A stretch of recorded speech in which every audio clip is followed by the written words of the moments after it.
What's up, everyone? How y'all doing? It's good to be here.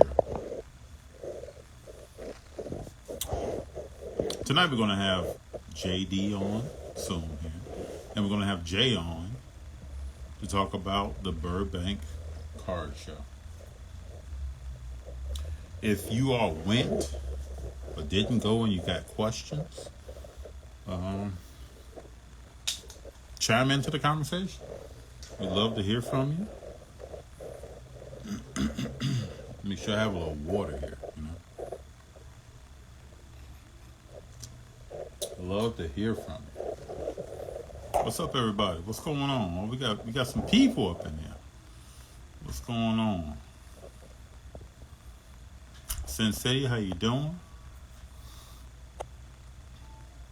Oh, we got Pull My Car. How you doing? May the cars be with you. All about the grade. Pull My Car. I really appreciate you. Thank you, Jay. Jay is already here. Hobby time. So let me. April's here. JGPC. JGP collectibles. Let's see if I can grab some people and pull them in here. Hold on one second. Let's see here.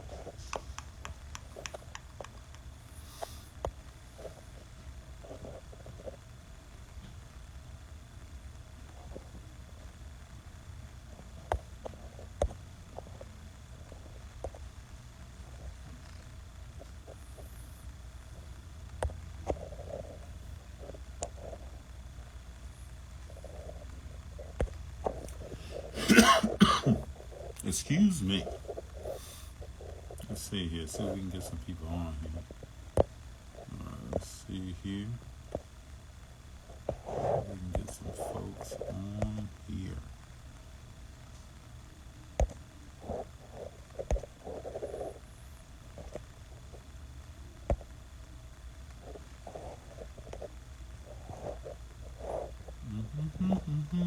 Bear with me. Trying to see if I can add some folks. Robert, what's up? Go 100. What's up, Robert? I appreciate you being on. Let's see here.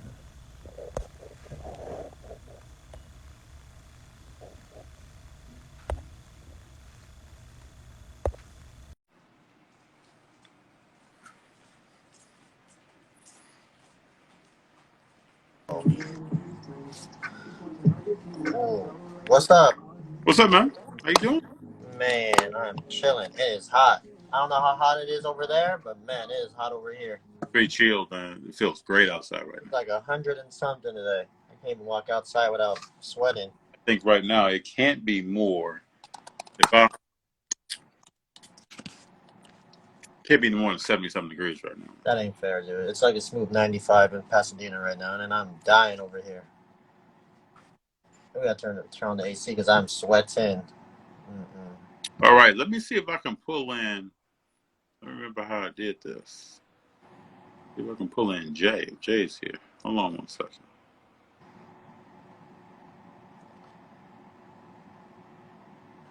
Oh, it says Jay is unable to join. Jay, if you're Why? on. Let me know if you're on, Jay. This weather is not playing. Why does it Let's, get so hot in September? That's what I want to know. It should be cooling down at this point. well, you know, in the Midwest, I know we're not in the Midwest, but in the Midwest, August, September is your hottest months. I always give this stat. I remember freshman year of college, football camp, we had 23 days in a row of the beginning of the season. We had 23 days in a row of over 100. Think about that. That's too. I'm ready. I sweated a little bit more since you said that. Think about that. We had a coach that what you were running in the heat. He did not care. Negative. Yeah. So what's up with Donovan? People want to talk about that. What's up, Ralph? How we gonna get with Dieter J in this? That's what I'm trying to figure out here. You could add up to 3. Yeah, excuse me. I hit him. I go to add him, and won't let me. It won't let you add anyone, right? No. How about you add him and then I'll get out and then you add him and then try to add me on. Okay. And if yeah, okay. I'll try this. It's always good trying something new. Remember that. It's always good trying something new. We're doing something new here.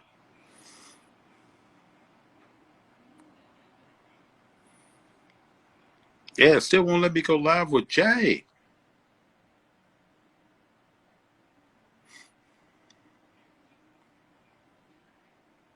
Jay, let me know that you're out there.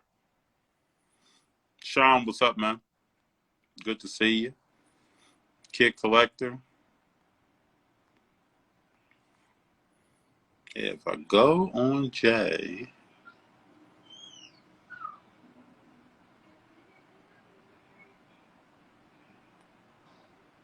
There we go. There we go. Now we got Jay. Excuse me. Jay, what's up? Hey, man. How you doing, sir? Good. I All right. can't join through my PC, so. Okay. Let me try to add JD right now.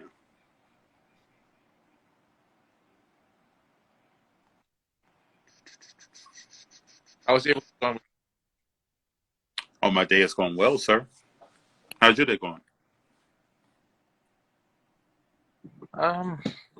Still recovering. Yeah, I bet. I took a few days to try to do the same. To try to, and I know, Jay, that you were way busier than me. All right, we got JD coming in.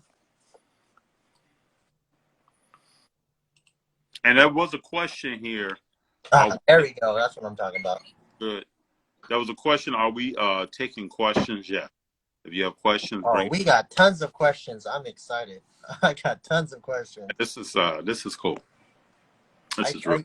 I texted FD last night, like, 11:30 at night. Like, someone could bug you, but I have a cool idea. Let's try to do it. All good, man. I text Jay, and then I try to bring EJ on, but EJ got date night, so it's cool. We'll get him next week. It's all good. So, JD, kick off the first question to Jay. Man, how do you feel about that show? First of all, we gotta give our thanks because that show was amazing. Yeah, thank you. I mean, the amount of cards that we saw and I saw was just out of this world. Like, it was just crazy to me. I finally found hockey, so that's why I'm like 100% satisfied with that show. But just the different cards we saw at the show, right? Vintage, hockey, everything. You cannot find any card. You could find any card in that show, and you'll be happy. I went into the show and had a strategy of what I want to accomplish. I accomplished of what I want to accomplish. I met a lot of new vendors, talked to a lot of different people, met people in the aisles that watch what's the play, what's the flavor, had good conversations with folks. I mean, I did more transactions, me personally, at the Burbank Card Show than I probably have since maybe even Delmar. Like, I did a lot. I was on the move a lot. Well, I would go to the room or go to trade night, and I'm tired. That was crazy. But how do you feel, Tito J? Like, man, let's just go day by day. Thursday. How did Thursday feel? The preview day. Well, I'm the first one in, last one out. You know, being director for logistics for the show, you know, I'm there before everybody gets there. And when everybody leaves, I'm the last one out. Mm-hmm. So for me, it's a different point of view. I did get to enjoy some parts of the show, but, because of what I do, I'm not there to enjoy it as much as you guys. Yeah. What I enjoyed, though, is, seeing everybody happy, seeing everybody having a good time. So that was great for me to see, because coming into this, we really didn't know what to expect. For those who don't know how this all started, it just started with me being interviewed by JD at Burbank Sports Cards. Yeah. Then Rob comes up to me, hey Jay, I know you do the local shows in SoCal. I want to do a card show, powered by Burbank. And are you interested in helping me do this? And Rob's exact words at that time is, I want to do a card show, but I don't want to do the work. So I asked him, Rob, what will be your requirements for me? And he said, I want at least 100 tables, 150 tables possible in a local Elks Lodge or something, but I do want it in the city of Burbank. So when that happened, I told him, I'll see what I can do. I didn't make commitments. And I started, calling hotels, calling venues to see what's out there. And it was about a good 2 weeks that I couldn't find nothing. No hotel can fit in 100 people, 100 tables in one room. So I called wedding venues, every kind of venue I can think of, and nothing. Then I told myself, you know what? Let me at least try calling the convention center. I know it's not something that we were prepared for a budget or anything like that, but I need to know what's out there. So pick up the phone, call the convention center. Numbers sounded okay, so I pick up the phone and call Rob at the store, and he goes, so what's up? And I go, I found a venue for you, but it's not your Elks Lodge. It's not even your Holiday Inn. How does Burbank Convention Center sound to you? And over the phone, you can hear him like a little kid. Oh, this is good. This is exciting. So, but I told him at that point, Rob, I can't do this by myself. So that's when I picked up the phone and brought in EJ, and the rest is history. Coming into Thursday, you saw Rob put a video in the morning, right? The whole convention center was empty. That was around 8 o'clock. Yeah. I come in at 9. My crew comes in 9:30. The tables come in at 10. And like clockwork, like dominoes, next thing you know, the whole floor is set. Showtime. So we know, even coming to the show, that this is not going to be the venue that we want in terms of space. But because of Rob's requirements of being in the city of Burbank with his card shop nearby, this is the only place we can do at that time. Yes. But even before we launched this show, we've already had conversations with other convention centers and other venues. Hopefully, we can accommodate more of the requests from people, in having a better venue or a bigger venue. We haven't made a decision yet where we're going to be. I've had conversations today with a bigger convention center. Let's see where that goes. And we always have the Burbank Convention Center to fall back into. They want us there. We love being there. The hotel staff were great.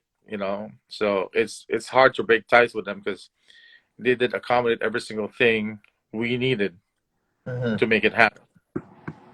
It's a little hard to beat that. Wow. But I mean, just when we walked in, me and FD were just like, wow, this is just preview night, and it was just packed, right?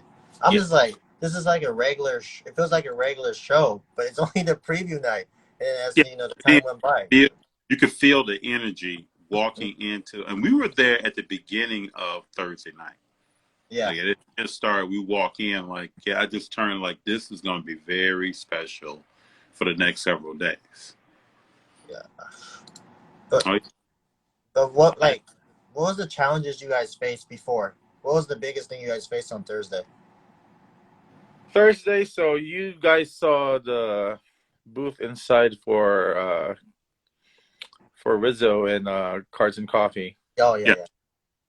Originally, I told them your space will be, I believe, 6 by 30.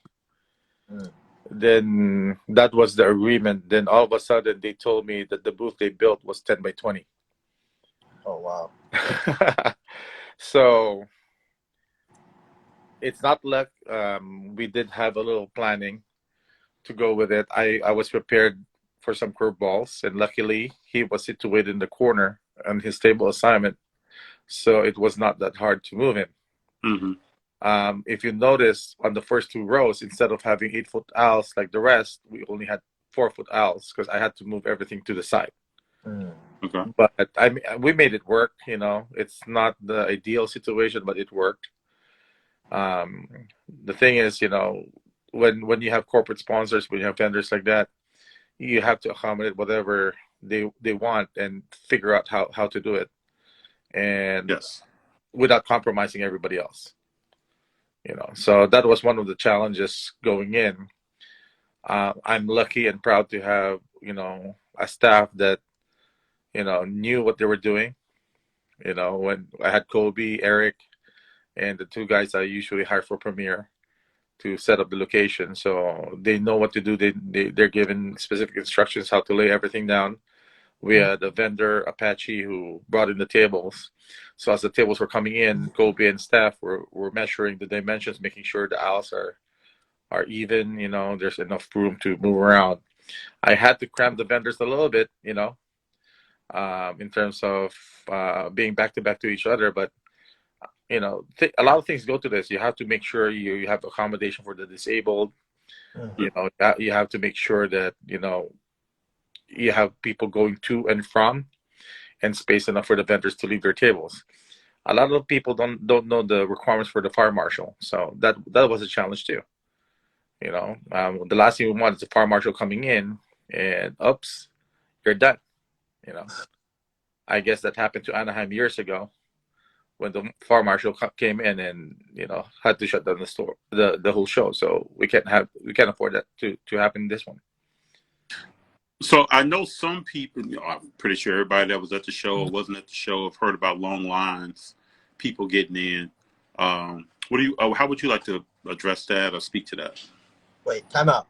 Real quick. That is a good thing, though. Like, I don't. Oh, it's a great. I think that's the greatest thing that could have happened. Yeah. The all the content you got from that. The line Saturday that went around, right? Luckily, we got VIP. FD hooked me up with all access, so we were able to walk in. But man, just the line, like just the hype around it was just crazy. Everybody was talking about the line getting in and whatnot, but everybody's like, "Oh, we have to wait in line." I think that was a good thing. That just showed how big this show was. Then once you got inside, it was worth the wait. It's a good problem to have, but obviously, yeah, first time around, people are going to be more understanding. Mm-hmm. But moving forward, we do have to figure that out. Yes. And general admission is what, $20 in the door. VIP is $100. Yeah. It's VIP for a reason. Yeah. We did talk about how will call should be handled better. Because at that point, we only have enough staffing. I had to call in 2 more security guards for Saturday. I had to hire 2 more security guards for Saturday just to make sure everything, right. But, staffing is probably the hardest component in doing something like this, because, we want to make sure everything is done properly, accordingly, especially with the requirements of the city.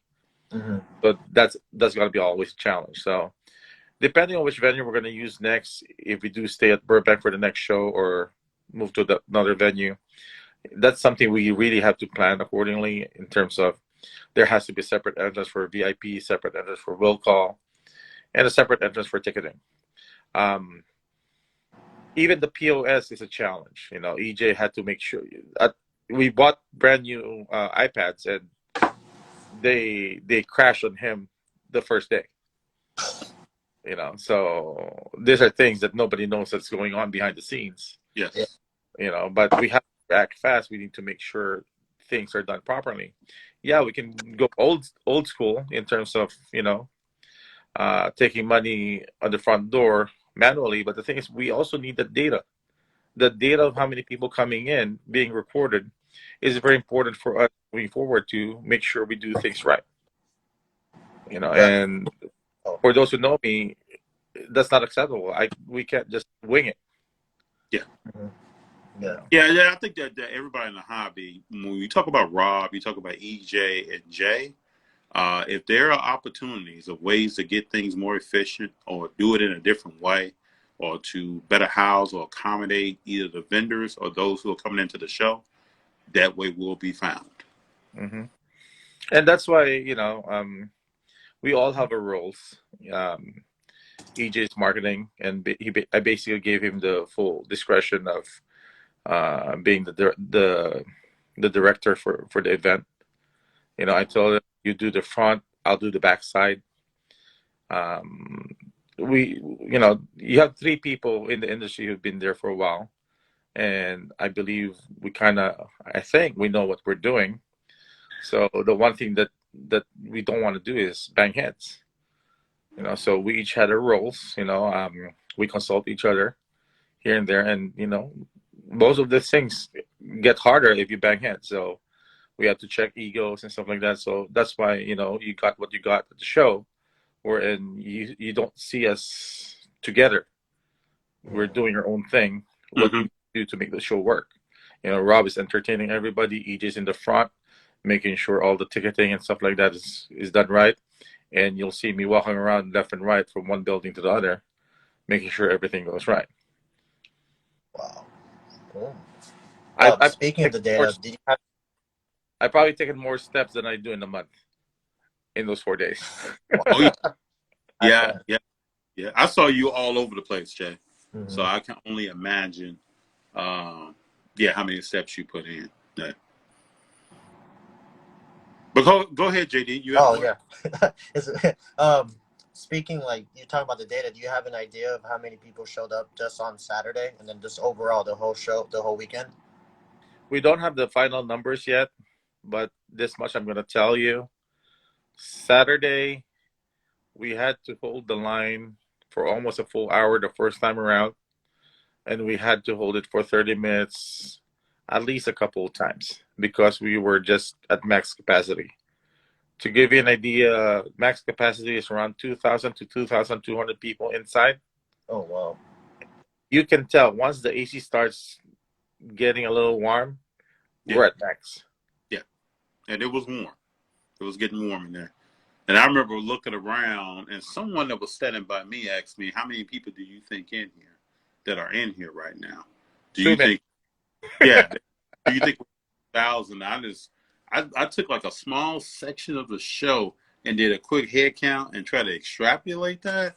And I was like, if we're not at 2,000 right now, we got to be darn near close to it. Yeah. Just look at these numbers without looking at the books. We sold out 300 VIPs. So just the VIPs alone, they're probably there every single day. Yeah, that's a given. Vendors, we have a total of 260 tables, including corporate. And some of them are staffed with more than one person, like the PSA booth, the Beckett booth. They have numerous employees over there. The tag booth has a dozen just right there. So corporate accounts in itself and vendors, I think it's an easy 200. So that's 500 right there. And then you have your 3-day passes.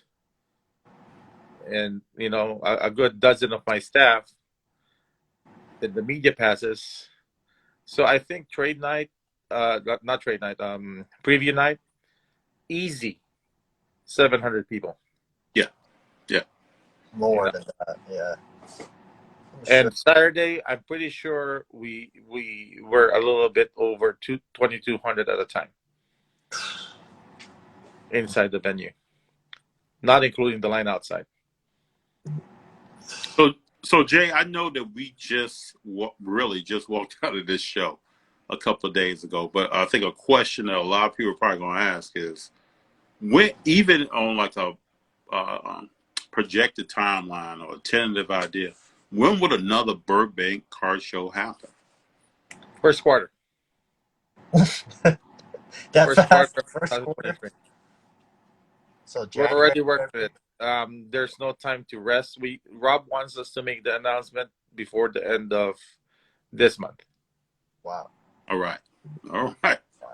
Was it gonna be a daily? I mean, and like a quarterly thing, or what is it? Every 2 months, every 6 months? Or are you guys planning to do it? Right now, it's 2 a year. 2 a year. Wow. Spaced out like 6 months, back and forth. So one before the Nationals early in the year, and one after the Nationals. Things can change depending on the venues. A lot of people don't understand. It's hard to get a convention center. You have to audition for them. if you want to go to a bigger, everyone's saying go to LA Convention Center. Everybody's saying go to Anaheim. You have to realize that Anaheim, it takes 2 years just to even be considered to go in. Mm-hmm. You have to have the profile and the background, yeah, and the data to back that up. They're going to ask, how many rooms did you book? What's the traffic like? They want overall demand for the show, ticket sales, rooms. I can see all that. Yep. So those are all something that a lot of people don't understand. That it's easy to say let's go to LA Convention Center, but to get in, even if you have a lot of money to spend, they want to make sure they bring in the right clientele. So that's why it's so hard. Even if I see posts about the National bring it to California. Even if they bring it to California, they're gonna experience the same thing, trying to negotiate for a venue. Yeah. There's a lot of events going on, especially in California. It's not that easy. And at this rate, it's not acceptable for us to do it in the fairgrounds or anything like that. It needs to be a convention type show. Yeah. Especially if we want to attract vendors from out of state. Could we talk about that a little bit? And not a crazy amount of detail, but I know when you put the map out of who was coming from across the country, just kind of how that came about at a high level. Like, I walked by a table opening night with JD. I did a deal at a table with a vendor from Atlanta that I had never met before. Like, how did you bring in people like that? But how did that come about? So the only thing I had to do with it is when we all started, I told EJ and Rob, for this to work, we need to bring vendors from out of state. More than 60% needs to be out of state. The goal is higher, actually around 70%. We don't want California people vending and walking the show. Yeah, I remember. It's time for California people to walk the show and enjoy the presence of out of state vendors, so that we get other stuff coming in to us, not moving one card from one table to the other. Yes. So when that happened, that was EJ's cue to start doing the legwork. Mm-hmm. He would go to Atlanta, he would go to Dallas and other shows and try to meet people.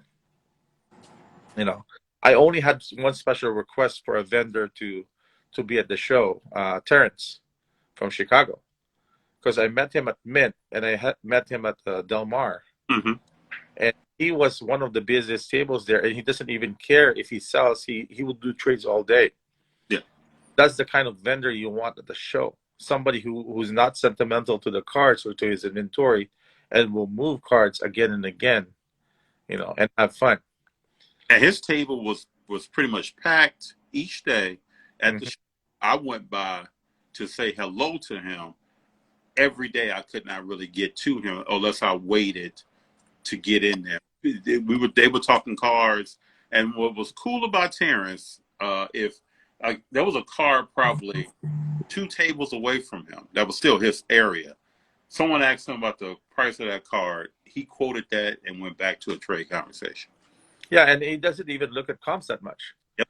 He knows what he has. He knows what he wants for it, and he doesn't mind trading up or trading down. I got a Jordan from him and traded 6 cards, Jordan Auto. Put in a little cash, and as long as it makes sense to him, he will pull the trigger. I'll tell you That's how the show should be. I worked 2 trades at the show, and I felt like the people I was talking to were more receptive to my trade conversation than a lot of other shows I've been to. Yeah, and I know a lot of people are going to get offended with this, but we did have to screen and handpick certain vendors, most of them, because we want to bring in the people, number one, who has inventory for 4 days, not buy out in the middle of the show. We need to have vendors who will be buying and selling at the same time, and with the right price points. That's why Rob came in with Burbank Sports Card with the quarter cards too, because there has to be something for everybody. And that was like, we walked a VIP night all the way through. There were, and I told several people this when I was there, Like there are dollar bins here for people. There was things going on with children to have children engaged. I was covering uh, someone's table, and I was punching the cards for the contest of kids moving around. So I mean, it was. I held a $380,000 Kobe rookie card in my hand. So that was stuff that was all over the place. That anybody who wanted a level of engagement, they could find it. Mm-hmm. Yep. I agree. And you know, everybody came in with the hype, but with almost not knowing what to expect. Mm-hmm. And the end result is, I believe, everybody came out of the show happy. Yeah, 100%. Whether you met somebody, you made money, you made a trade. I didn't. The only complaint I heard was that line. But Mm-hmm. after they go in, I didn't hear anybody complaining. True. And it was a good card show. Like you were right. It was a card show. What we talked about before. You said it's going to be one of the best card shows, and it was. It was a straight card business, and like FD said, the engagement, we met people out of state, and we were just talking to everybody. It was crazy. You know, a lot of people I knew out of state came in, and it was like a big reunion for me. So I enjoyed it. I enjoyed the show so much, honestly. And you know, not a lot of people from California don't travel to Dallas. A lot of these collectors, they don't travel to Dallas because for them to be worth it to travel, they probably need to bring at least 10 grand, you know, to break even their trip. You know, and I guess people took advantage of it being here, which is, you know, worked for everybody. Mm-hmm. And people came to buy, people came to spend. There's this 11-year-old kid who basically hustled me down on a LeBron auto, had $2,000+ in cash and some good cards. So can't go wrong with that, right? Yeah, it was crazy, and I liked it because it was like 10 minutes away from the house. So this was the first time where I actually feel good going to the show. You know, I had to drive down to Premiere or Del Mar or whatever. This was like a 10-minute drive. So for me, I enjoyed this. It was like right in the backyard. It wasn't that 2-hour drive, hour-and-a-half drive. It was a 10-minute drive. Walk in, walked out. I was already at the house. So it was like super convenient for me, and it felt like a Dallas. This is what I imagined Dallas would be like. Dallas, the National, whatever big show. This is how I imagine it would be like. Me, it's simple. If I have to drive to a show or travel to a show, as long as when I get there, I'm bringing home something I want, it's worth the trip. Mm-hmm. You know, but I have to go to a show, pay an entrance fee, everybody won't budge or won't do a trade, Mm-hmm. and you go home empty-handed, then that's frustrating. And we haven't even talked about the trade nights that were wonderful. Even the activity that was in the lobby that spewed out from the trade nights was wonderful. I picked up a few cards out there. People were willing to do deals there. Even like with Tag being there, Rare Edition. I mean, there was just so much hobby related, card related things going on, and the show is happening. Mm-hmm. And you could go learn something about something. You could go meet someone you have never met before that works for a company. Drip was there. There was a lot of stuff going on in that entry level way outside. That was just wonderful. PWCC was there. There was a lot of places where you could go and get questions answered, and representatives behind the table that were fully engaged with people that was in front of the table.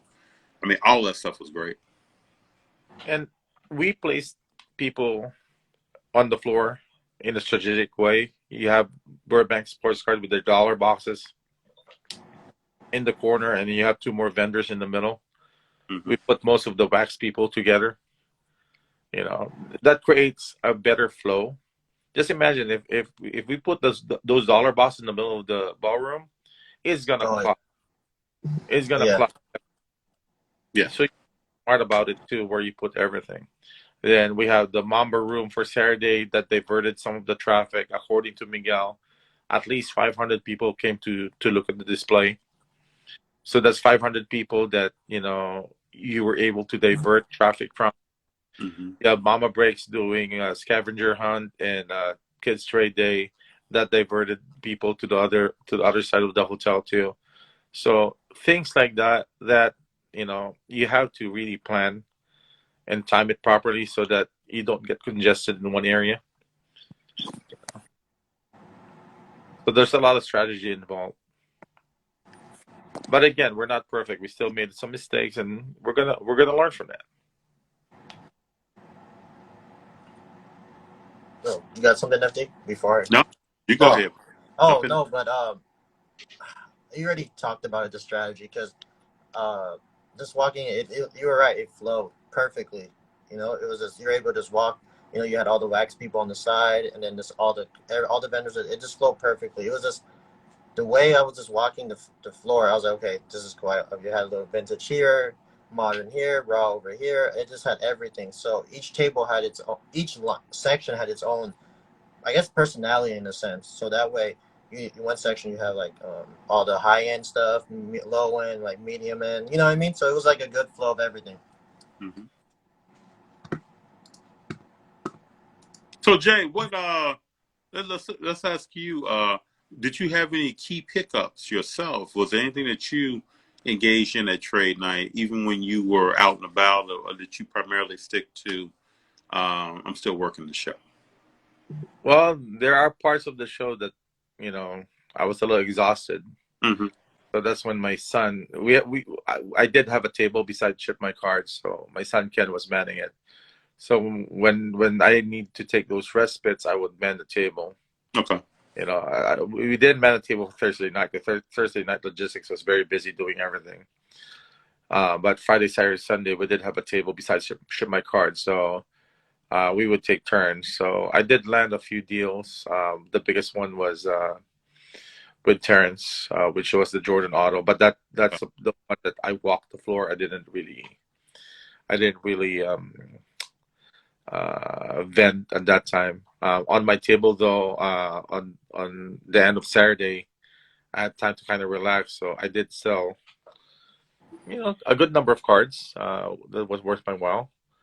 I did a deal with that kid also that I posted on my Instagram. That was almost a $5,000 transaction right there. But I really didn't get to see the inventory out there. I started trying to go through one box, then radio goes on, you're needed here. Yeah. So that was it. Mm-hmm. Now, once they call me, I have to hit the floor. And I kind of knew that. That's why when I saw you and EJ or even Rob, I would say a little bit because I knew there was a bunch of other stuff going on. Mm-hmm. Yeah.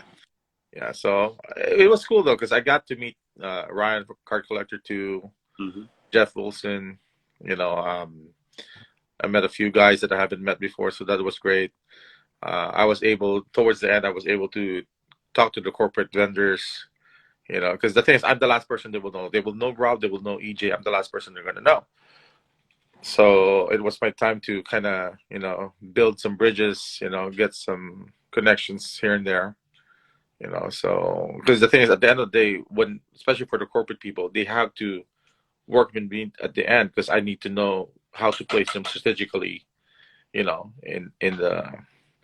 the whole setup. Like Tag was one of them. Tag was only supposed to get a couple tables, then they wanted to see the venue, so EJ brings them to the venue. Next thing I know, EJ is telling me they want the whole space. Can you make it happen? So I was able to make that happen. So things like that. Even the PSA booth, at first it was supposed to be in the middle where the dollar boxes are, but I know they're going to create a line, so I had to move them towards the corner. Mm-hmm. So if you came in Thursday night, Friday morning, there was no stanchions dividing PSA. But I know come Saturday, they're going to get bombarded. So I had to find a rail for the line to start and stop. Same Mm-hmm. thing second. So we were making adjustments throughout the whole entire process to make sure everything's done, accommodated properly. We had to move Drip. Drip had a small setup to start, and they ended up having a full site at the end of the show. Yeah, I did notice that. Yes. Okay. So we had to move, a few things around. So, and that without contingencies, without having space inside the ballroom as contingencies, we could never make that happen, especially with the space that we have. So a lot of rolling parts that nobody know unless I tell you what went down in the back. But how did the Beckett and Tag and PSA, how did that all come about? Did they contact you guys, or did you guys reach out to them? How were we able to get both the big grading companies in the hobby right at one spot? They all really started getting more involved after nationals, which was expected because nobody knew what to expect with the Burbank show. So everybody was busy doing the nationals, and after nationals, all of a sudden, boom, boom, boom, boom, I get 50 emails. I need to do this, I need to do that. So a lot of those things, you have to react fast. I have a 9 to 5, Yeah. So in the middle of my 9 to 5, because I work in the field, so in the middle of that, I have to respond to emails just to make sure everybody's accommodated. PSA had to bring a safe. PWCC had to bring a safe. When that safe is going to come to the convention center, where it's going to be placed and stuff like that. All of those are components that nobody knows that goes along with this. The furniture that the drip had, I can't tell you can only send them here at noon. It comes when it comes. Yeah. So once that happens, you just have to make sure you get those in. Dang. Believe me, I don't even know how I survived the whole thing. I don't care. Yeah, I saw you guys Thursday, Saturday. You guys were running. EJ was just manning the door. You were just running around. I was like, there's no way they know what's going on right now. So did you guys ever have that moment when you guys just stepped back and was like, wow, this is it? I mean, like, this is what we created. The wow factor came when we dismantled the whole thing and told ourselves, did that just happen?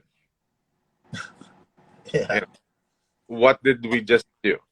Mm-hmm. We wanted a show. We wanted to promote Burbank sports cards. We wanted a good experience, but we didn't expect those lines going crazy. We didn't expect a lot of things, like the VIP tags, vendor tags. We need to do those better because they keep on falling off.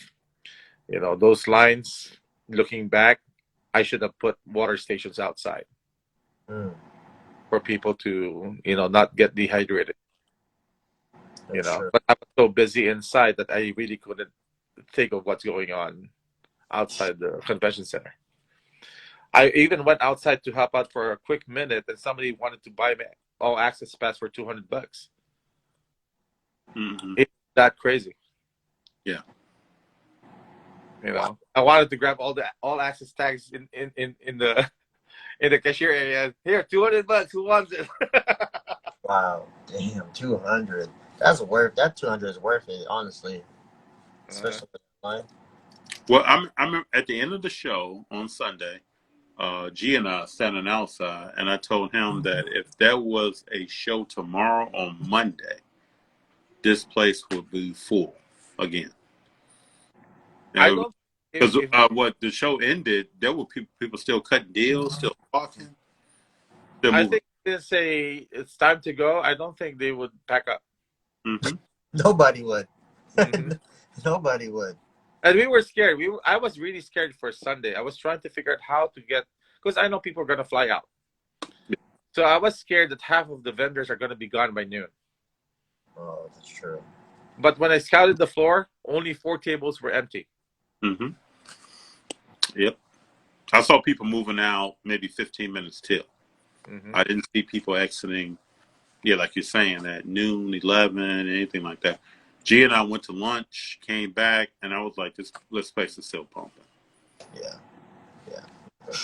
And one thing that a lot of people didn't realize, the reason things were flowing in terms of transactions is because Burbank Sports Cards, Ryan, was making it liquid for everybody. Yes. That's one thing that no other show will be able to give, that somebody there is there buying all day. And that table was well attended. Every time He had a line. Yeah. And if you notice, he's the only table there with drapes. Mm-hmm. Because I needed to make sure they're secure. Yes. You know, he's the only table with drapes. I never thought about that. That's crazy. You know. But just imagine, the simple thing, he buy $500 from one person. That $500 will go back somewhere in the show. Yes. It's the ATM of the show. Yeah.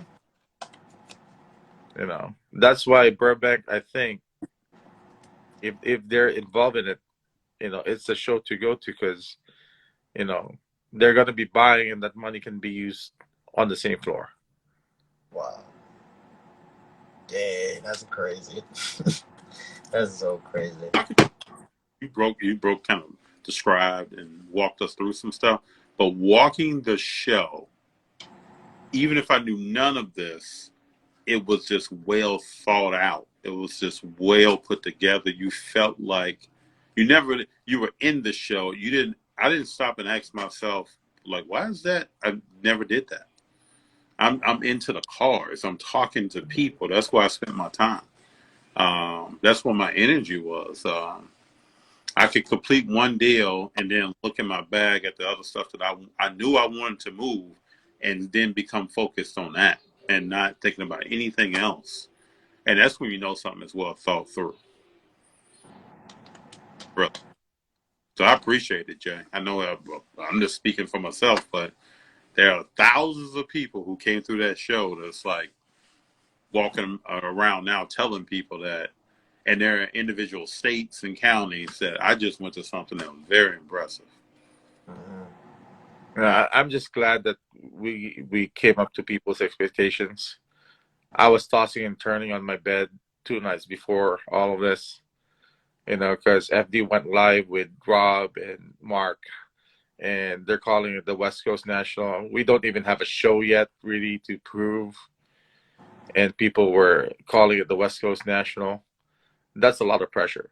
You know, I take this very seriously, because at the end of the day, I promote the local shows too, my own show, and this is a reflection of what we can do, and I don't want to, you know, let anybody down. You know, we don't want people flying in and, you know, trusting us that we can give them a good show, and they end up, you know, being disappointed. That will affect the whole industry in California if that happens. Yes. You know. So it needs to be done correctly. You know, I know a lot of people are now trying to think and see if they can make their own, but it's a tough gig. I bet. But EJ already is convincing me to quit my 9 to 5. Dang. Yeah. Yes. But speaking of the local shows, what's the next show for premiere moving forward? We're trying a new venue for what used to be the Boys and Girls Club in Garden Grove. It's still going to be a gym, but it's a bigger gym. It's going to be on the 10th. Brace is on for the 24th. Okay.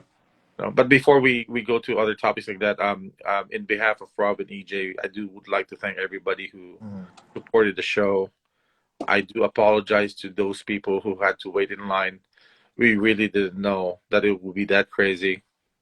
You know, it's a learning experience for us. It's something that every day we're trying to see how we can do it better. You know, for those who are wanting us to move to a bigger venue, we are working on that. But the thing is, we're not going to make that move until it makes sense. Burbank Convention Center is going to be something that we're still considering. But we are looking at other options. The thing is, we need to make sure there's a continuous presence for the show. So we'd want to do it at least twice a year. So, and the date, you know, convention centers are always booked with other stuff. So we ask for your patience that if a certain venue that we desire will not have the available dates, we have to wait on it until it becomes available. So we might put a different venue first in front of the plate just to keep things going. Wow. We Understood. always be looking for quality over quantity. Mm.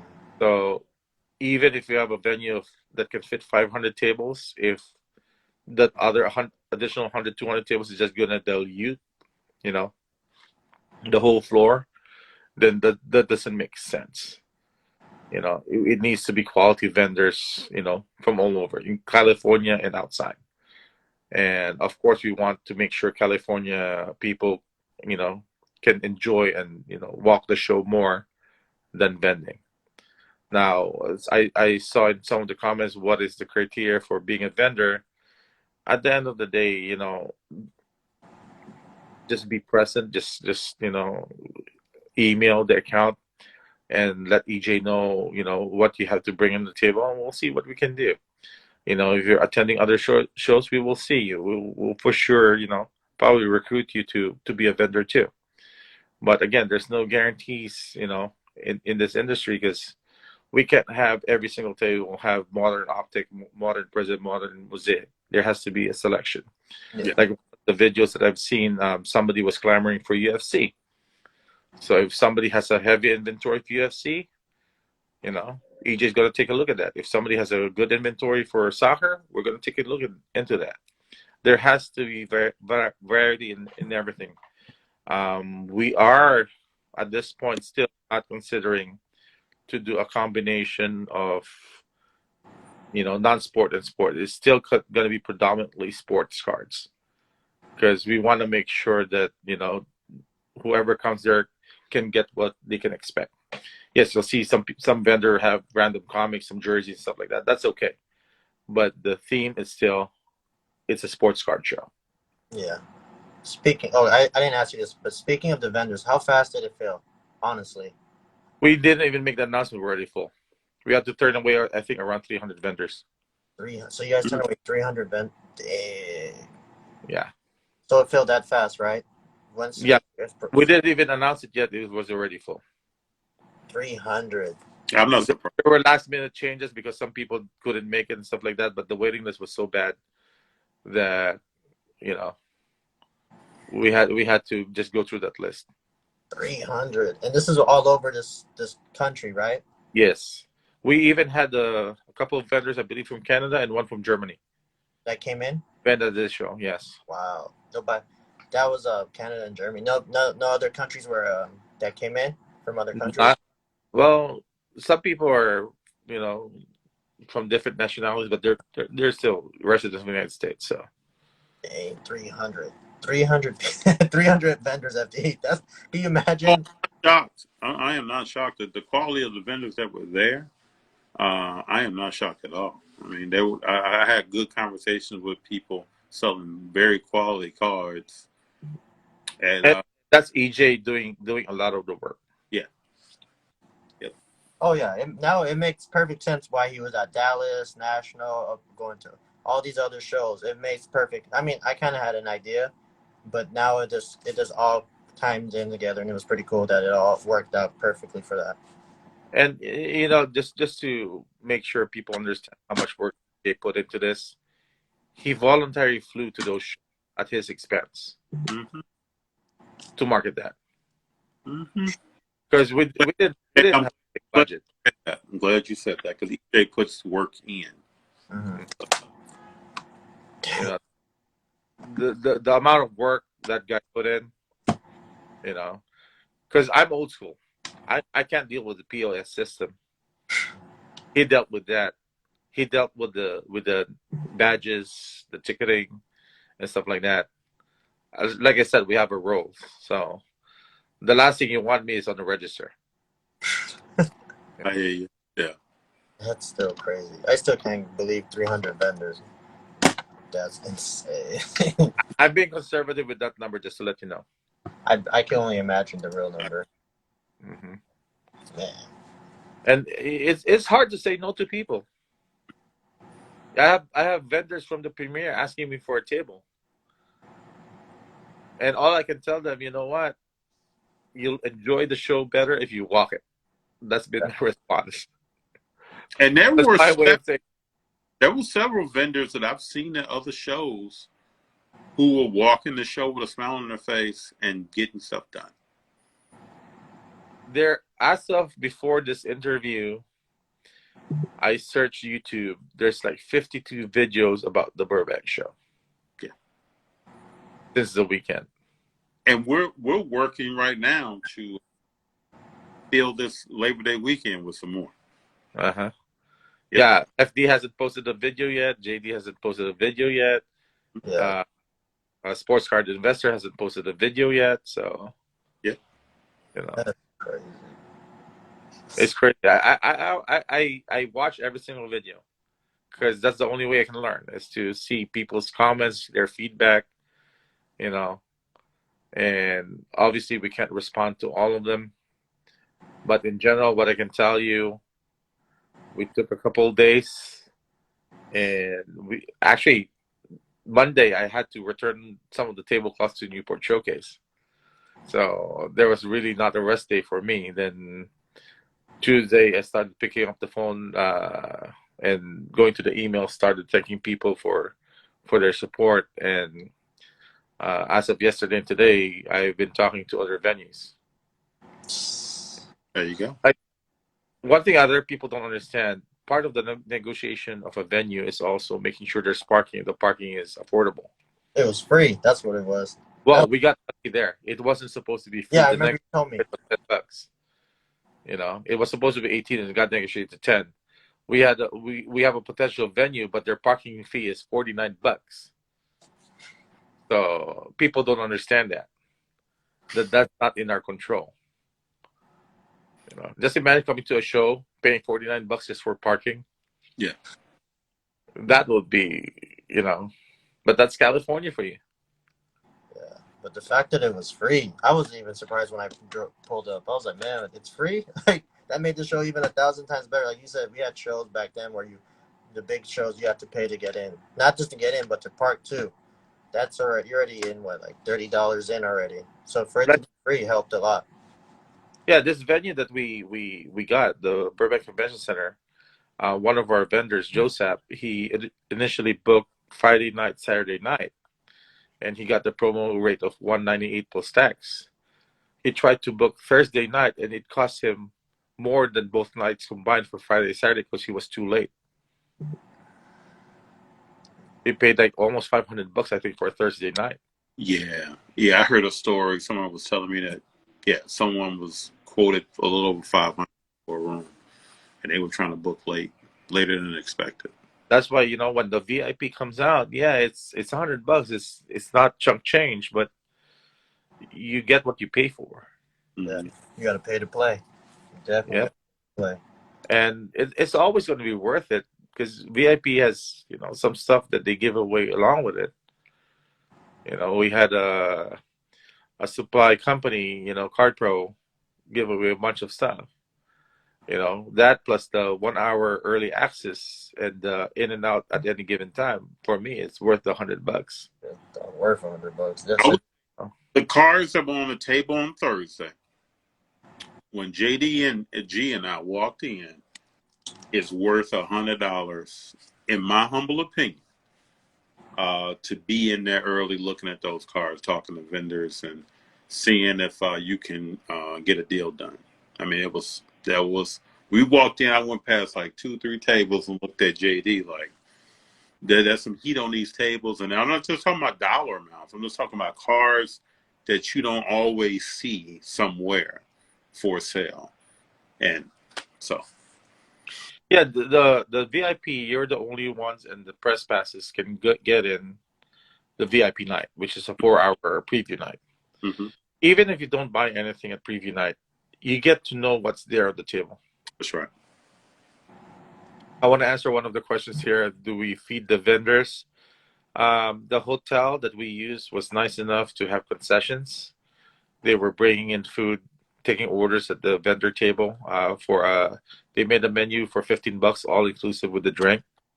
So some vendors did take advantage of that, especially considering it's in a hotel. $15 with the drink is actually cheap. You know, but unfortunately we can't provide to feed the vendors because some tables will have one vendor, some tables will have 5 vendors. That's not, you know, economical for us to be able to do.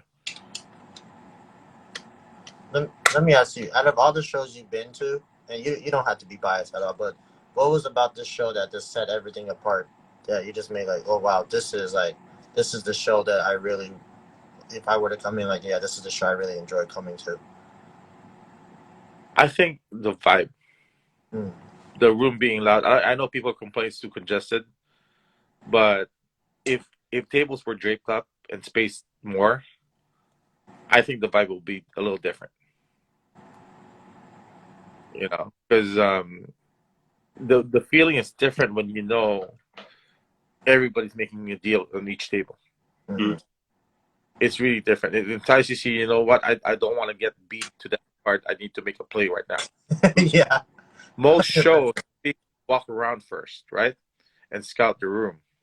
Here they see something they want. If I go past this table right now, I'm not gonna see that. 100%. I was gonna walk away from that hockey card. I was like, you know what? I turned around so fast because it was packed. It was Saturday, so it's packed. Like you said, if you walked out of a table, 2 seconds, it's already filled. So that space you could have had is gone. So once I walked away, I was like, I turned around, I ran back to the vendor, I picked it up. I didn't think twice because next thing you know, 5 minutes, 15 minutes later, it's gone. Now I'm lost. Like, but you're 100% right. 100% right. Mm-hmm. And everybody came to vent to that show to move stuff. Yeah. Yeah. So I think the ones who made comments like I couldn't get a deal, they won't budge on their price. I think that's a two-way street. I think it's how you interact with the vendor too, and what you have to offer. If you start off asking 50% of sticker price, odds are even if they want to work with you, they're just gonna, because they have a lot of choices too. They know a lot of people are coming in. Yeah. So they're not going to waste their time on somebody who wants to start 50% off. True. Yeah. I would not settle at all. Like that kid that I dealt with. I know I was going to lose the deal, but something in my body told me I need to make this work for him, because the smile I'm going to get when I shake his hands is priceless. You know. So here's a kid, right? 11 years old, comes to my table. I want your LeBron. I have it tagged at 6,500. It's out of 25 autograph, right? He comes to my table. He has a Hoops Kobe auto, lower end Kobe sticker. You know, he has a LeBron Saint Mary auto, the wood, and he said he had cash. So the cash is the one thing as a vendor that you know what, I'm gonna try to work a deal because he has cash. Yes. So he goes, I'll give you the Kobe, which is $1,000. I'll give you the LeBron, which is about $1,200, and I'll give you 1,800. So that's 22 and 1,800. That's 4,000. My sticker was 65. You know, if I would go down, I would probably sell the whole card for 5,000 cash. Mm-hmm. Right? And he looks me in the eye. I'll give you 1,800, and that's my bottom line. Oh wow. Poker face. Okay. And I go, do you have some cards? You know, I'm gonna try to make it work with you, but I'm not gonna lose that much money. You know, so we went back and forth, and I was going, you know what? I need a parent here. So I go, is dad here? So dad was behind him drinking his beer. I'm the dad. Just to let you know, sir, I want you to be present here when we make a deal, because I don't want you taking advantage of a kid. But just to let you know, he's the one hustling me. Oh, God. So he was. I don't know. He was taking a video. We were having a good time, you know. And you know, I tried to get close to my number. I didn't get to my number, but you know what? Because he was so adamant about it, he was so persuasive about it, the seriousness in his eyes. You know what? I want to see this kid smile. I extend my hand after he said, I think we reached to a 4,300, 4,400 total transaction. I didn't lose money. You know, I shook his hand, and you see his face just really light up, and he smiled. The coolest thing about this story, Jay, even when we talked about it right before trade night, that night, is that these are the stories that allow collectors who are trying to work their way up to something, when they meet someone like you, and there are other people out here, but when they meet someone like you that is willing to give a little for younger collectors trying to grow, they'll never forget that. I told you that night. They'll never forget that, and it allows them to start growing in the hobby. We all remember maybe the first bigger card we purchased and how we acquired that card, and that kid will remember that interaction with you for his entire collecting life. There's actually more. So it was a cash trade deal, right? Mm-hmm. Dad hands me the cash. We agreed on 2150 cash. I count the bills. It was over 100. So I just winked at the dad, gave him back the 100, and though he gave you too much. I'm not gonna put my reputation, on a piece of cardboard. Yeah. And like FD said, the kids are the next generation. For us to survive as dealers, the next generation needs to be coming back, and they need to trust you. Mm-hmm. They need to trust the people in the hobby. We hear a lot of scammers going around and stuff like that. So we need to make sure, we protect our own, especially the ones who are spending money, to do this. 100% agree. But I'm not going to give the same deal to JD for sure. We probably look the same. No, but you know what I like about this show? There's so many. Well, I'm going to return you $100 if you overpay me. No. But I'm not going to give you the price break. I know, but the show had so many kids running around. A lot of kids running around. Everywhere. I haven't seen a show like that since like Premiere. You know what I mean? Like Del Mar didn't really have a lot of kids running around, but this one had tons of kids just running up and down the aisles. I was like, hold on, how old are you? And like you said, kids coming in, hustling like older men, like, oh yeah, I got this John Moran for like X amount. Like, it's cool to see that, especially at that age where they're just running around dealing with older men and older people, just trying to move all their cars that they can at that moment. I started cars. I was junior high. That's probably the same age that kid was, but yeah, I mean, that's crazy to me. That's what it's all about. And I wouldn't survive this long in the hobby if I did it wrong. That's true. 100%. But it's crazy how like you build Premiere, right? You already knew exactly what you guys were coming into with background of Premiere. So it's just crazy that like, and I was telling FD on the phone the other day or a few days ago, like how you guys all grew together, you, EJ, and then now boom, this big, probably the biggest show in the West Coast in a long time. So I think it's just the progression that everybody made is amazing. Even with Premiere JD, when Premiere launched, Kobe was the face. Yeah. Nobody knew I was part of Premiere until I did Rhea. Yeah.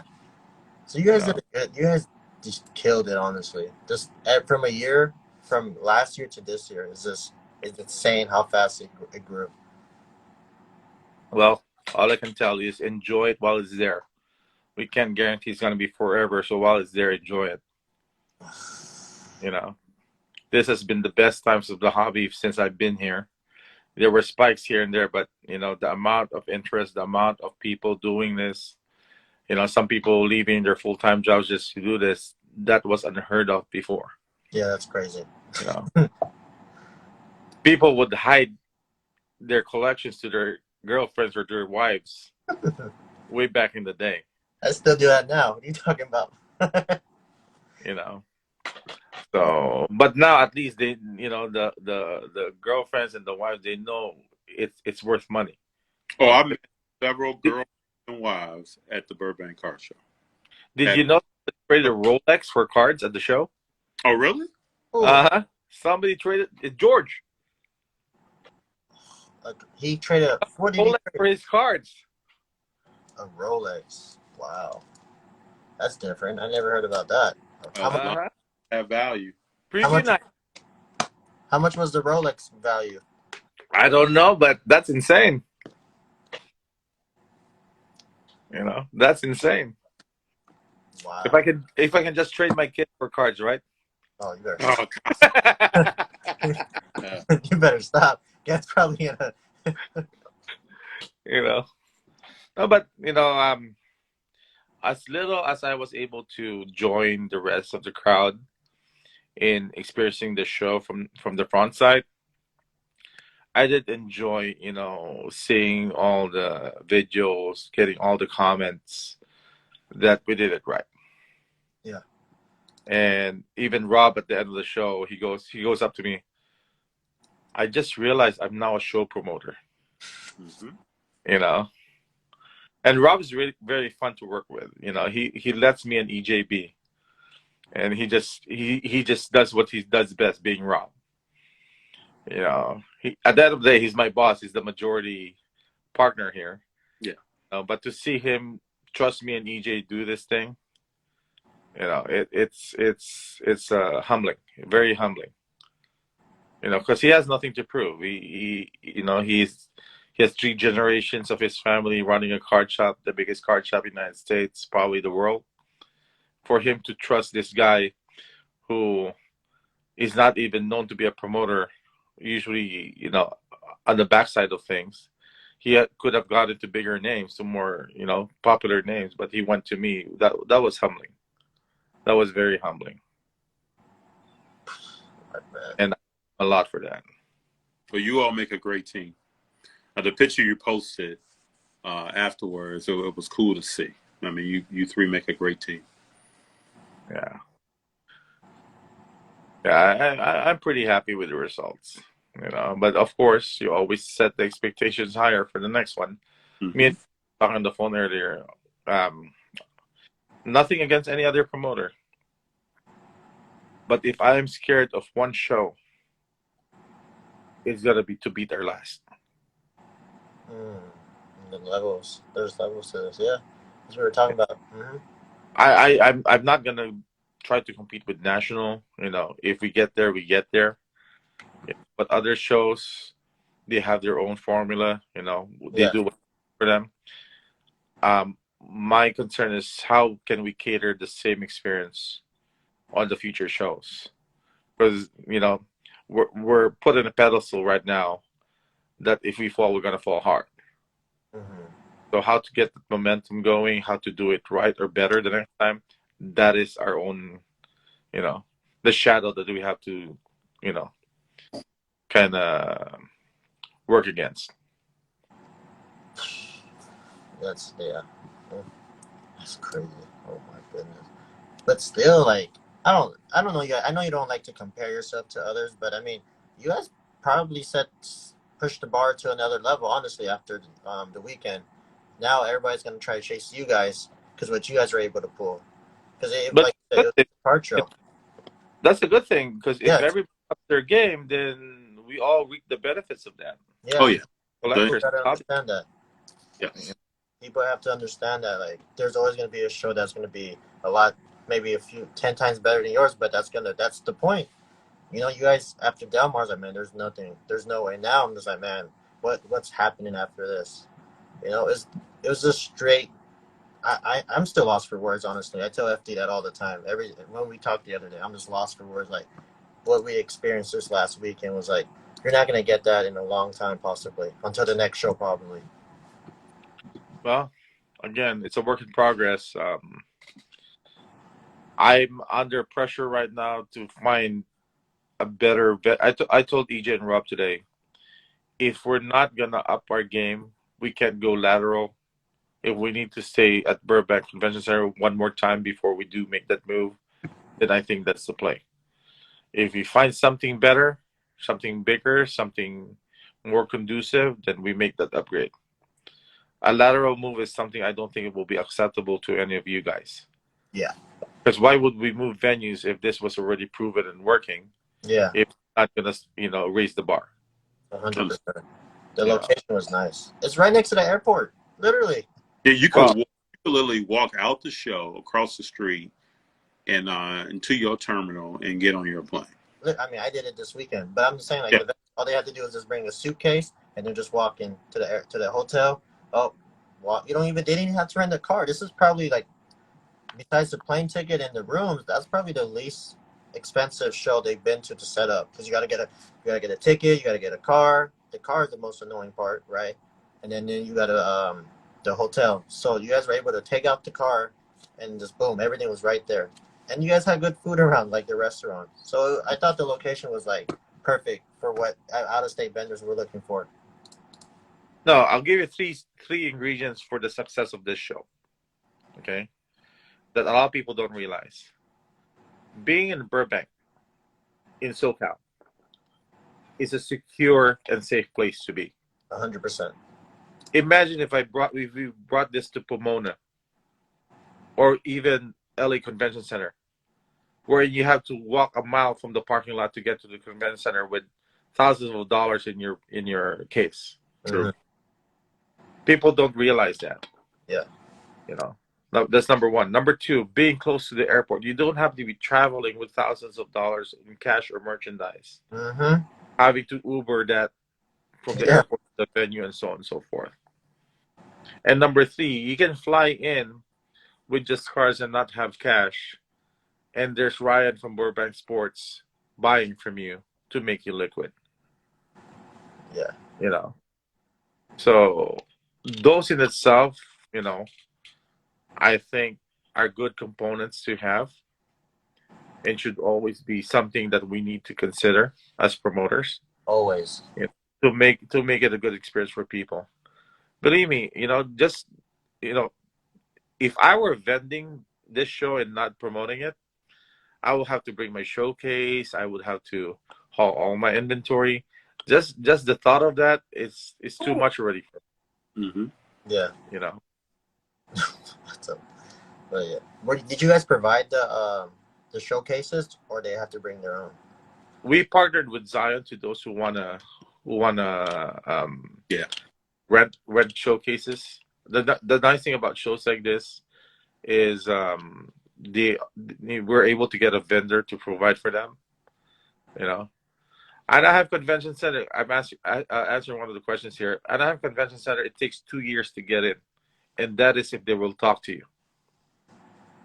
And we're talking about 6 figures to 7 figures to make it happen. Okay. Well, did we ask you what would be the ideal location then? Next to an airport, a convention center, in a safe city. So let me think. There's no airport near Long Beach, right? So what about? I think there's one near Ontario. Long Beach. What people don't know is PSA has exclusive rights for promotions over there. So if we do Long Beach, we can't bring their competitors in as vendors. Okay. You know, so do you want just one grading company there? Do you want multiple? I want all of them. These are the real things that someone that's saying, well, why don't they just do this? Needs to know. Like, it's not just as simple as a person may think it is. There's a lot of levels to, a lot of conversations, a lot of timelines that have to meet up. You're talking about security. You're thinking about things that someone who may be coming in as a provider of something would do that the person that's engaging in something may not even be thinking about. But convention centers also have unions. Yeah. When there's a union involved, it makes things a little bit more difficult. Wow. But Burbank's the spot. Is that Burbank the city you guys want to try to stay in, or are you guys opening to move to different cities if possible? We're open to move to a different city as long as it meets the requirements. You know. And every time we make a move, we need to audition. So the first thing they ask us, how many hotel rooms did you book the last time? Where did you do it? You know, what were the restaurant sales of that hotel? What was the concession sales of that hotel? You know, how much really taking complex, right? Did you guys find all that data? Were you guys able to go retrieve it or not yet? That data is still being processed by the hotel, but they are gonna give that to us. You know, what were your ticket sales? You know, all of them. You need financial profile. Yeah, that's one. Yeah. So do you know how many rooms you guys booked that weekend? At least 250. How many? At least 250. And how much does the hotel hold? Do you know how many? I think close to 400. Oh, Yeah, I knew. Yeah. 85% basically, close to. That's the ones who booked through us. Some of the people booked straight without asking us. So about 60 to 70% you guys booked it because of that show. I Oh, know the vendors book at the Ramada Inn next door. Yeah. so Yeah. 250 and there's 400. That's insane. And that's the people that booked with you guys. So that's why And they want to keep you. that's us being scared of doing the room blocks. We hesitated in doing the room blocks on the first show. You know, Wow. because that's a lot of capital. Wow. And Yes, then the city of Burbank, answering the question, City of Burbank did know that we're putting up a show because I did have to submit a fire marshal plan. And because the NFL Network also did a video there that they had to take video from the street, they also had to get the permit from the city. see, these are things that nobody would know. nobody, nobody would know. I didn't even know you had to get a fire marshal for that. Um, Also to address the people who were saying, how come it's $500 a table? Um, the city of Burbank requires vendors to have a permit, even if they have a seller's permit, and that permit costs about $50 per vendor. That was inclusive of the table fees. What? And divide the 500 into 4 days. That's actually 125 a day, which is really not that expensive. Wait, so people It's had to not have, expensive, but it's so everybody had to have a permit to actually set up? That was a requirement? mhm. What else was a requirement that nobody would know? Because everybody was talking about the price per table, but I'm like, there's more to it than that. To book the convention center. You have to have liability insurance. Oh, And you have to have security. The security needs to be registered. It needs to be legit. You know. wow. This is That's what great. Jay is. This is what Jay is. Jay and Jay's on the scene because there are certain levels of depth that one must go through to, and he's describing that right now. I just want everybody out there to just know that when you're walking and you say, "Well, why don't they do this?" Just you might as well check the box as a reason. Yeah, we're not. We're you know you have to be able to execute everything in accordance to the requirements. Like I had to tell a couple of vendors to not block the aisles. For You know, yeah. they were putting chairs on the aisles or putting shelves on the aisles, Mm-hmm. and it's my job to be the bad guy to tell them you can't do that. Because that's a fire hazard, it's a safety hazard. You know, fire marshal can come in and just shut us down just because of a simple chair, simple, shelving. You know, we literally had to take a tape measure and measure the aisles, the walking aisles. And if you notice, every single exit in the ballroom was not blocked. Yeah, Yes. you could have easily Notice walked that. out. Yes. Yeah. You can, especially in the city of Burbank. Wow, there's a lot of things that went into play that we wouldn't know. Like as a regular person that's attending the show, we would not know all these things that play into it, which is crazy to me. But you guys had, you were talking about like the little rooms you guys had around. If you guys really wanted to, you guys could have booked those rooms up and put some tables in there. Was that one of the ideas moving forward? Well, if we do the next show in Burbank, you know where Trade Night is? Mhm. Yes. They actually, so if you remember the hotel, there's a front desk, there's a divider behind the front desk, Mm-hmm. an aisle going into the trade room. They gave us an option to block that whole thing from behind the front desk and make that a whole vending area. Wow.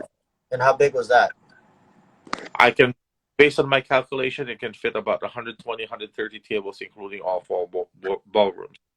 So were you guys open to do that though, if it came to it, having two rooms? Um, some vendors might not like it. It might come at a lower cost in terms of selling those tables. Mm-hmm. If done properly, you can probably have the light breakers and the wax people on that side, to make it, a better organized way of doing it. The thing is, logistically, that means there's gonna be a separate entrance that we need to man and ticket. Yeah. Um, there's one date. Again, this is not official, but they did offer us if we did a certain date for next year. There's a big conference that is happening the week prior to, and that particular event has they're gonna build a structure on the side where the concession stand is. You know those wedding venues that looks like a big tent but looks like a building at the same time. Yeah. Yes. They're building one of those. Those cost 150,000 to build. Oh my God. So because it's already there, they're offering it us for a fraction of that cost, which is still a lot of cost. You know, but that can fit an additional probably 80 to 100 tables. And this was the And it's structure not that was in the back, right? Because I think I remember seeing it. Yeah. by the restrooms. You know, Yep. there's a emergency where the line outside was going. Mm-hmm. They can there. So that's also an option. But again, the price of that tent is more than the price of the convention center itself. Oh dang, never mind. Well, if we get the sponsors, we can make it work. But the thing is, it's gonna split, you know, the whole event into three. You know, somebody's gonna tell us that how come we're put here instead of there. But again, if you want more space and you like the venue, that could be an option. We're studying that option right now, but you know, we need to look around and see what's best. So we're looking. If that does happen, we're looking at over 500 tables. Oh, close to it. Possibly. Do we really want 500 tables? Is it going to divide the money to the vendors? Is the division going to be less? Because I'm pretty sure each vendor walk away with at least 10 grand minimum. You know.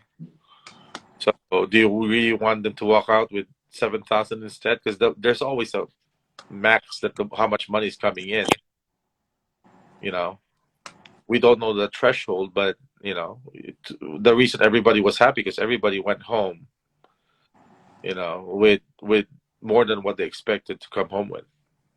Sure, I bet. It's not like other shows that, you know, there's going to be a handful of vendors who didn't make nothing. Yeah. But the fault of the promoter because it may be their product or it may be their price points, you know.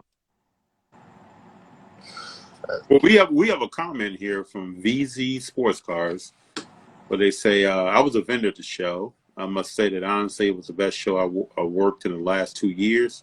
I'm a niche soccer vendor, and it was amazing. I know how much time and work you put in. Thanks." You're welcome. That's crazy. That's 500 tables. Wow. I'm just happy I was able to be in attendance, to just walk in and feel the vibe from Friday, and ride that wave from excuse me, on Thursday to Friday, Saturday, Sunday, even at the time that the show was over, the buzz that was still going on, the conversations that spewed out into the walkways and the front area, people still talking to each other. It was just an amazing time. You know, I think it'll be something that we'll look back on years from now and be like, you remember that first show and how that went down? And everything that we've talked about here is growth. As far as how to The thing is, when we were setting up for preview night, I heard a few people go, "Oh, this is small. This is really small. This is not what I expected." And the same people moving out, man. mm-hmm. You know, I would do this again in a heartbeat. So, Well, I can tell you when I showed up, I said to myself, I'm not thinking about footage, footprint, or anything like that. I'm thinking about the quality of the cars that are about to be on the tables and the vendors that I'm about to talk to. Those are the two things that were on my mind. And I've heard vendors say after each day, "I'm so tired." Mm-hmm. It means it was going and going and going and going. It was nonstop action. There was no pause button allowed in that show. Everything was just going full 100%, 110%, just moving fast. I was laughing because at the end of each day, everybody thinks that Del Taco is gourmet because they're tired. True. You know? Yeah. even me and Ken, we had Dave's hot chicken for 2 days in a row, and it felt like gourmet for us because we were so tired. You know. Man, that's crazy. You got anything else, FD? No. I just want to thank Jay for his time and talking to us about the show. And I know everybody's going to be excited to see whenever the next dates are and start preparing for it. There was someone on here that said, "Let me know when the dates are. I put in my PTO right now." There are going to be a lot of people that's feeling that same way, including I. So there are a couple of vendors who came up to me right away. I want to pay for the next show already. I don't want to beat my spots. But for the vendors who were at the last show, because you were there from day one, EJ, Rob, and I do know that you're going to be a priority coming in. You have the right to first refusal. If you do want additional tables from what you got, then that's a little bit different, but we'll still put you on that list. In terms of how many tables we're going to have available, it really depends where we're going to end up, for the next show. One thing, though, if we do stay at Burbank, the main ballroom, I have to take about 10% off to create a little bit more space and move those tables somewhere else. It is going to be more tables than the last show, but it might not be all in the one same big space. I'm pretty much sure that all of our corporate vendors have shown interest, into doing the next show. Oh. Rob, in a meeting with eBay today, for that, a person from Upper Deck did come up to me at the end of the show, showing interest for the next show. Somebody came up from Tops or Fanatics, I think, went to each. Oh no, Panini. Panini came up to each and showing interest for the show. So, the plan is to make it bigger the right way. understood. What did PSA and Beckett and Panini say after the show? That's what I want to know. I did get an email from PSA yesterday, wanting to share numbers and showing interest for the next show. They said they're going to be a part of this moving forward. Beckett, I spoke to their manager for the West Coast, who was at the show, and he said the turnout was more than they expected, and they will be a part of it too. So it's all about, right now just commitments, but at the end of the day, there's some legal things that needs to be covered as this corporate people and vendors come in. So it depends on, if there are any restrictions or any sponsorships and stuff like that. EJ is going to handle that on the back end, but we're going to try to bring those names back and them. I know Tag wants to get more involved. Rare Edition was happy. Fujitsu, I don't know if you guys noticed that Fujitsu was there, but they actually sold like 70 printers. Did they end up telling you how many PSA, how many people turn in submissions and Beckett and so on? They're still working on those numbers right now. Dude, I want to know too. I know No City They sold out. Yeah.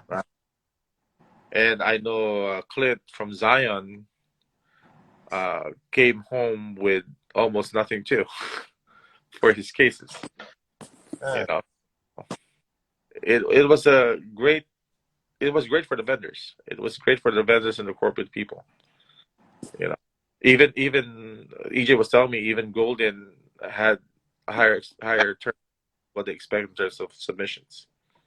Shoot, I cannot wait till you guys bring out those numbers, because those numbers is gonna tell everybody how big the show was. Yeah, our concern is as long as these vendors and these corporate accounts are happy, we're happy. That's right. That means they want to be part of this long term. So that's all we need. Rarely does a show where you see RCR. And Rob, Rob is pushing these companies to grade on site.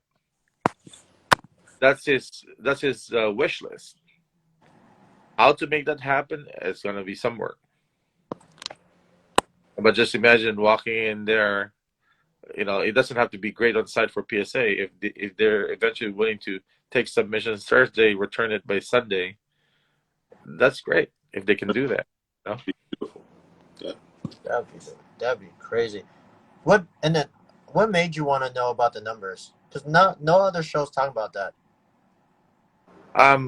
Numbers is your guideline to measure how well or how bad you did. Mm-hmm. Those are important because if we're talking about long lines, how many people? I don't know how many people came to the weekend, how many people came Friday, how many people came Saturday, how many people came Sunday. The ones who bought 3-day passes, are they every single day, or did they just come 2 days? Yeah. So those numbers are important because we need to staff accordingly and provide the necessary tools to accommodate those things moving forward. Like I said, one of the biggest hiccups that we had is will call and regular ticketing. Because of the long lines, will call had to wait in line too. So the only thing that will call was able to get was cheaper rates buying online, but they had to wait the same thing. And people who bought will call were expecting to get it real quick. But of course, VIP is the one who's always going to be priority. So data is very important. I work for a Fortune 500 company that collects data for every single thing. And, I've always been a corporate guy in terms of how I read numbers and stuff like that. That's your best measurement in terms of how to run a business. Without those numbers, it's like you're just, going fishing and, whatever you catch, you catch. So you have to be organized. For you to be in the top class, you have to be very organized. Wow. Like I need to know the biggest part. walk in and out. Go ahead, Jeff. What's that? Yeah, I need to know how times JD and FD walked inside and outside of the room. That data is important because that also that is. Even parking that plays a role. If JD's there for 8 hours, the whole show, then it means his car is parked there for 8 hours. It's like a restaurant. You need to turn over those tables. Oh wow. There's levels. There are levels. That's insane. And so, like this for me, for instance, right? I'm the kind of person, I go to see a movie, I sit in my seat, I'm there for the whole movie. I'm not going back to the concession stand for too much of anything. When I got to the show, we were parked. We stayed parked. I knew that there was lunch right across the street. I knew that was within walking distance. And anything else we needed, our hotel room was right there. So I was there for the whole day. I came with a mission, with a strategy. I'm there to accomplish what we came to do. Now, I may be different than most people, but that's just how I'm wired when it comes to something that I need to get done. I'll give you a real life example in the hobby. You've all been to Frank and Sons. Yes. And there's a lot of big time gamers at Frank and Sons in terms of Pokemon, Yu-Gi-Oh, Magic. And they spend the day there. And they're parked the whole day there. That's why parking is so hard when you go there. Because people stay there the whole day. And, you can't kick them out. You can't ask them to leave. So you have to find other avenues to be able to accommodate situations like that. Do you rent out the parking lot next door? Do you offer valet service? And stuff like that. So there are solutions to those. Hey, maybe, tell them to park at Burbank and, get a shuttle to pick them up. I don't know. But you need to identify those, what we call choke points to be able to alleviate the problem. Wow. Always levels to everything. That's Hey, Jay, one question I have is, do you send out surveys to either vendors or random people that may have attended to get their feedback, like documented? We talk about other forms of data. I believe EJ is going to do that. It's more of his I'm not part surprised. for marketing. Mm-hmm. I'm collecting that data based on the comments that people make on every single video they post out. Understood. You know, that's what I'm keeping an eye with because that's accessible. You know, so even the post, like I said, for the Nationals, their schedule. You know, people saying why not bring in Cali? If you want to bring it here, we're happy to have Burbank and Del Mar as our national and stuff like that. So I keep an eye on all those things because those are important for me. Yes. How Del Mar will do, we want them to succeed because that will just be a flex for California. You know, in terms of this is the place to go. You know, so for those who are watching this video, it's not just about Burbank Card Show. We want to support Wiley and the team, you know, to make sure they do well too, because that's going to bring more out of state people to California for us to enjoy what we don't see over here. Dang. So, Beginning. that's never mind. I ain't gonna say it. I'll wait. That's crazy. Yeah. Wiley supported us, you know. Mm-hmm. He always offers help. He always comes up to me, Kuya, if there's anything you need, let me know. You know, now what I need from him is him to do well. Mm-hmm. Yeah. But you guys ever do like a big show together? Is that like in the making, or is that just play it by ear? There were a couple. It's not them. There's somebody else who came to Rob wanting to collab. At this point, I think Burbank Sports Cards and the card show needs to see us, you know, how far we can go with this. Okay. Or consider, you know, something like that. As for me, I'm just an employee for Rob. You know, I'm a partner slash employee. So as long as he wants me there, I will be there. You know, until he fires me. Well, Jay, I want to thank you for getting on with us and going through in detail, getting some questions answered, and really talking to everyone that attended or anyone who heard about the show, the ins and outs of how this was organized, what the days were like. You're talking about data capture, things like that, to let people know that the wheels are turning on. If there are improvements that someone thinks needs to be made at Burbank, then people are thinking about that for the next time that the Burbank show comes. Oh, one more thing people don't know. When we advertised it August 26th to 28th, then all of a sudden VIP night showed up. Yes, That was Thursday was an add-on. It was an add-on. It fell in our laps. Somebody was supposed to be at the convention center that day. Wow. We felt that, you know, if we can get Thursday for a good price, then we're not pressured to set up, and we can use, you know, 4 hours that day to be able to do some sort of a preview. Ooh, that was damn. Originally, they want us to come in at about 2:00, giving me 4 hours to set up. Then, as the months came closer, it opened up as early as 8:00 in the morning. Wow. And now Thursday is a non-negotiable date for us. We need that extra day. That's crazy. And the Wi-Fi was the last minute addition too. Oh, that's another thing. Wi-Fi. There was no issues with the Wi-Fi there or internet at all. No issues. After the Nationals, we heard about that. The next thing that happened is Rob and EJ calling me. We better not have the same issue. So I had to call the hotel and just front me the bill, and we'll pay for the Wi-Fi. So that's why there was Wi-Fi. Yeah, there was zero issues with Wi-Fi. And we're by the airport, so there would have been issues with the Wi-Fi if we didn't buy the Wi-Fi. Mm-hmm. At first, I wanted to charge for the Wi-Fi, find a way to, you know, pass that on. But Rob and EJ said, you know what, we'll just take that hit. We want people to have a good experience, you know. we'll pay whatever it costs to get the Wi-Fi, and that wasn't cheap. That was a four-digit bill.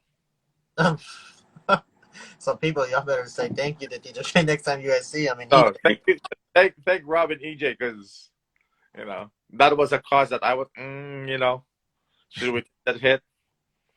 But you know what? Now after all said and done, I will take that hit every single time if we have this kind of a turnout. Shoot, I would too. Dang, that's crazy. Yeah, this is what we talk about, things being taken care of, and those who are attending don't even need to worry about it. Mm-hmm. Yeah, so many rolling parts. There's a lot more, but so many rolling parts. I can only imagine. I I can do a rolling with Jay episode. Yeah, rolling with Jay. But yeah. JD, you have any other questions or? I got everything I needed to hear tonight, and more. But yeah, I mean, I just wanted to try to get this going, and I'm excited that Tito J and FD was able to jump on, and we got a different insight of how this show went. I can't wait for the next one. I'm excited right now. I'm enjoying the rest. Because next time I'll be more prepared. The coolest part of the show for me, I'll tell you, Jay, is that my son Junior, I'm looking at him right now, he's there. And we, G and I go one direction. Junior and his mom go another direction. And Junior's walking around the show talking to people and giving high fives out, shaking hands, and people know him. And I wanted him to, I've been talking to him for months about just getting ready for the Burbank show. You're a 6-year-old going on 7. It can be overwhelming for him, but I just wanted him to enjoy himself. And I know when we were leaving the hotel, he asked me, when can we come back? Wow. So I appreciate you, man. Well, I'm just glad that we were able to do this and, pull this off. And without the vendors, without the patrons coming in, that's what makes the show, the turnout. Without the turnout, this means nothing.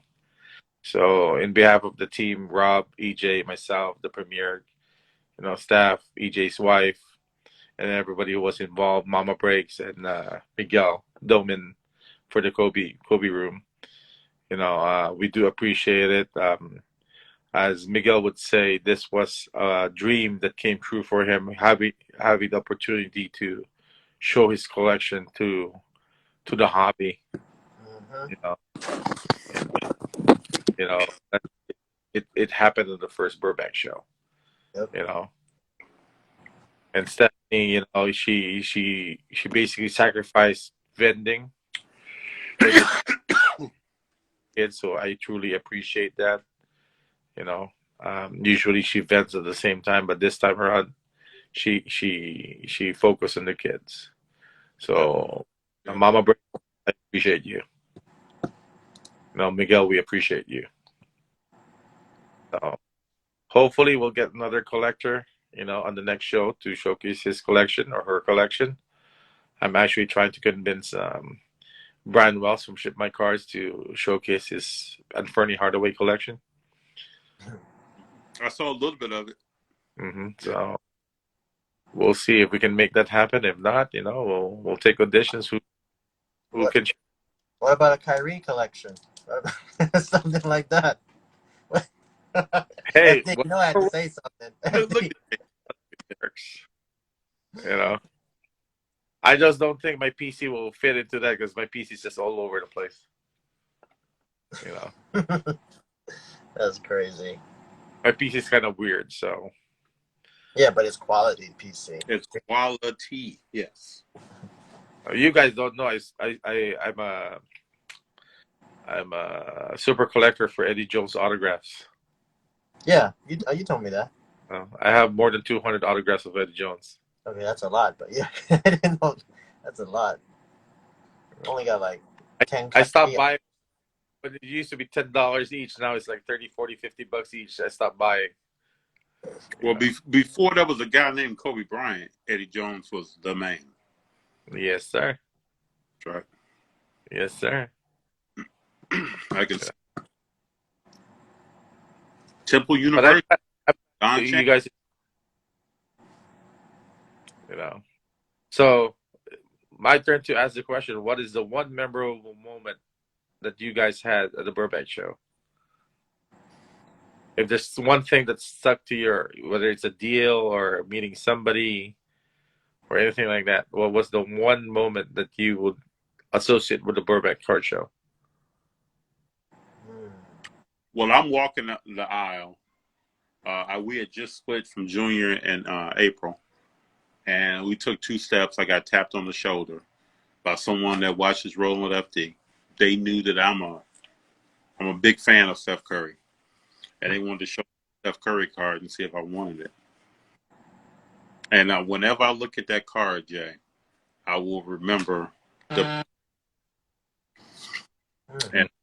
making a deal with that individual, building a relationship with him.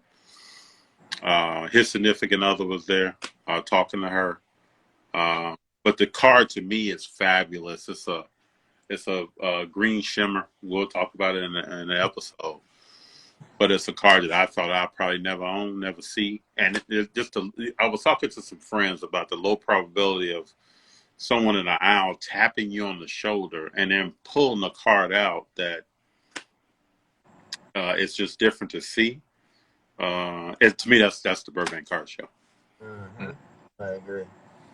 I have a lot of things, but I think just being a part of the experience, like I had my moment. I just stepped back. I was walking before I met up with FD on Saturday. I just walked the whole floor, and then I was at one corner, then I went to the other corner, and I took a picture, and I was like, man, I'm actually here.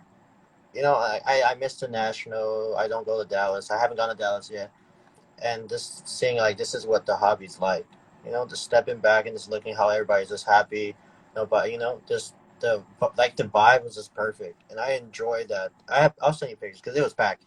But I just enjoyed just being there, being part of history. In my opinion, was like the coolest thing. Being able to me and FD was telling us, being able to tell our kids like, oh, one time in 2022 in August, we were part of the Burbank Card Show, the first ever Burbank Card Show, and just to be part of it was amazing. And I'm just I'm just thankful that I know you. I'm like, I was telling everybody at work, I was like, I know the people that run the show, so it was pretty cool just to share people that are not in the hobby, tell them that they kind of missed out on a huge event. And plus, I picked up a hockey card, so that's what makes it more memorable for me too. Mm-hmm. Yep. I hope everybody who came to the show has one small, memory about the show. That would be great. If they can share the story eventually. Because I like to know. I like to know. That'd be pretty cool. Because it's all about the experience. Yeah, the experience was everything. Experience was everything. I'm telling you, the experience was more than I could ask for. Hey, this is the one show I didn't kick anybody out. Here you go. You think we almost done? But yeah. Jay, I appreciate you, sir. Rob, EJ, the entire team, everyone that Jay named earlier.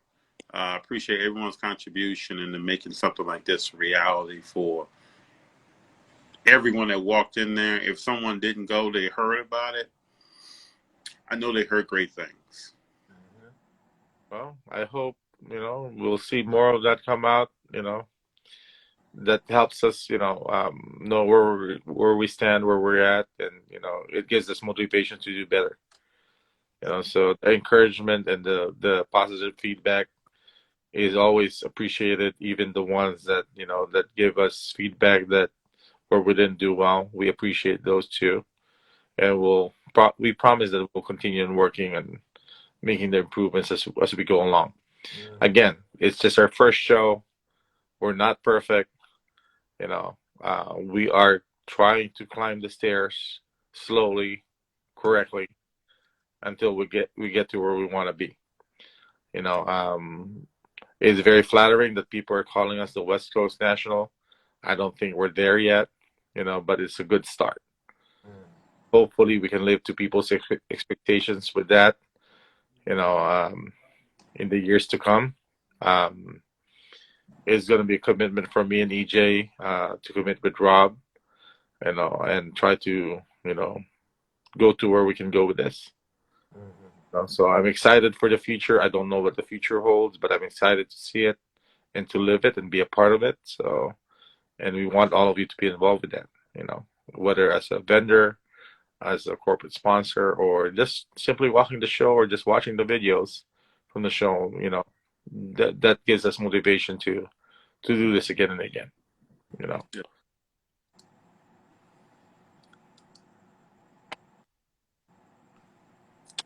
So, Anything else? so I'm good. I'm good. Jay, thank you very much for your time and your detailed overview of everything that it took to kind of bring this show to life. All of us out here, we're fans, so I know I can't wait to the next one.